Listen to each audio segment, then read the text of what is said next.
সম্মানিত দর্শক, আসসালামু আলাইকুম। তো আপনারা যে রাস্তাটি দেখতে পাচ্ছেন, রাস্তাটি হচ্ছে নান্দাইল চৌরাস্তা থেকে কিশোরগঞ্জ। দেখেন রাস্তার পরিবেশটা অনেক সুন্দর, তাই একটু ভিডিও ধারণ করলাম আপনাদেরকে দেখানোর জন্য।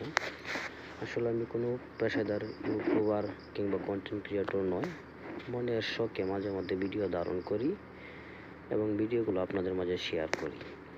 কারণ আমি হচ্ছে একজন ভ্রমণ পিয়াসী মানুষ, বিভিন্ন সময় বিভিন্ন জায়গায় ঘুরতে যাই।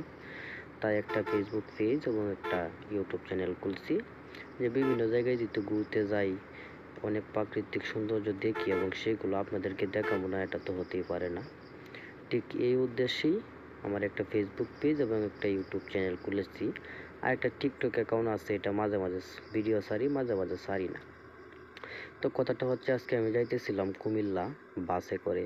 তখন নান্দাইল চৌরাস্তা পার হইতেই আমার চোখের সামনে এই অন্যতম প্রাকৃতিক সৌন্দর্যের একটি রাস্তা পড়লো।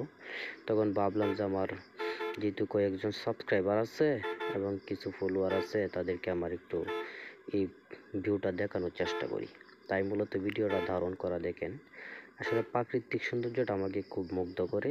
আমি যখনই যে জায়গায় যাই, প্রাকৃতিক সৌন্দর্যতে আমি আটকে যাই।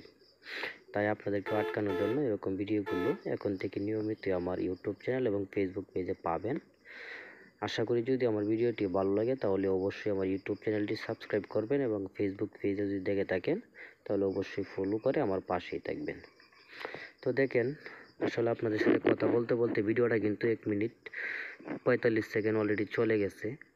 আসলে প্রাকৃতিক সৌন্দর্য দেখতে দেখে আপনাদের সাথে কথা বলতেছি, সময়টা হুট করে চলে যাচ্ছে। আসলে ভালো সময় কিন্তু মানুষের জীবনে সবসময় থাকে না, এটাই হচ্ছে দৃষ্টান্ত একটি প্রমাণ। তো দেখতেই পারতেছেন আকাশটা হচ্ছে মেঘলা। আমি ফোন দিয়েছিলাম, বলছে কিশোরগঞ্জ নাকি বৃষ্টি হইতেছে, কিন্তু আমি এখনো কিশোরগঞ্জ যাই নাই, যার কারণে বৃষ্টি দেখাটা আমিও পাই নাই। তো দেখেন রাস্তার দুই পাশে কীরকম কলা গাছ লাগানো এবং শত শত গাড়ি রাস্তা দিয়ে চলতেছে, অন্যতম একটা মনোরম পরিবেশ। আর আমি ভিডিও করে করে যাইতেছি সামনের দিকে আগাই। তো দেখেন সামনে কি বাজারটা পড়ছে, আসলে এটা আমি এখনো দেখতে পারতেছি না। সাইনবোর্ডের মধ্যে লেখা আছে, বাজারটার নাম হচ্ছে মুসল্লি বাজার।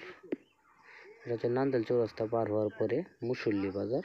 তো ভিউয়ার্স, যারা যদি আপনারা নান্দাইল টু কিশোরগঞ্জের কেউ দেখে থাকেন তাহলে অবশ্যই, যদি ভিডিওটি দেখেন অবশ্যই কমেন্ট করবেন যারা যারা এই জায়গাটি চিনেন।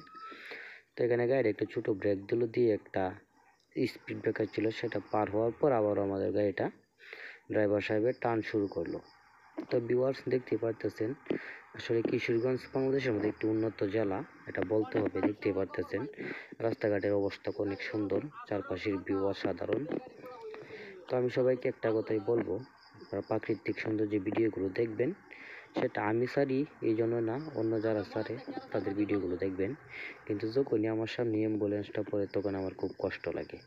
আসলে অ্যাম্বুলেন্স দেখলে খুব কষ্ট লাগে, কারণ অ্যাম্বুলেন্সের ভিতরে যে মানুষগুলো থাকে তাদের মনে কিন্তু আসলে আমাদের মতো শান্তি থাকে না, তারা খুব কষ্টেই থাকে। এই জন্যই অ্যাম্বুলেন্স দেখলে আমাদের কষ্ট লাগে, কারণ আমিও একদিন এই অ্যাম্বুলেন্সের ভিতরে কষ্টে ছিলাম। তো এইদিকে না যাই, তো দেখেন যতই সামনের দিকে আগাইতেছি ততই প্রাকৃতিক পরিবেশটা সুন্দর লাগতেছে, তেমনি দিনটা অন্ধকার হয়ে আসতেছে। কারণ কিশোরগঞ্জের দিকে আমরা এগিয়ে যাইতেছি, আর কিশোরগঞ্জ শহরে হচ্ছে মূলত এখন বৃষ্টি হইতেছে। এই জন্যই মূলত আমাদের দিনটা আন্ধার আন্ধার লাগতেছে, আর আমরা যাইতে আছি কিশোরগঞ্জের দিকে। আর কথা বলতে বলতে কিন্তু আমার ভিডিওটা প্রায় শেষ পর্যায়ে চলে আসছি। আমি ভিডিওটা তেমন লম্বা করব না, ছোট ছোট করে দিব। যদি আপনারা ভিডিওগুলো দেখেন এবং ভালো লাগে, যদি আবারও দেখতে চান কমেন্ট করেন, তাহলে আমি আবারও দেখানোর চেষ্টা করব। তো দেখেন কথা বলতে বলতে আমি চলে আসছি এখন কিশোরগঞ্জ। আসলে বাজারের নামটা সঠিক দেখতেও পারি নাই, যেহেতু অপরিচিত এলাকা, তাই আসলে ভিউয়ার্স অনেক কথা বলছি আপনাদের মাঝে, ভুল বেয়াদবি হলে মাফ করবেন। এবং পরবর্তীতে ভিডিও দেখতে হইলে আমার ইউটিউব চ্যানেল এবং ফেসবুক পেজটি ফলো দিয়ে আমার পাশেই থাকবেন। ধন্যবাদ সবাইকে, দেখা হবে পরবর্তীতে নতুন কোনো ভিডিওতে। ধন্যবাদ।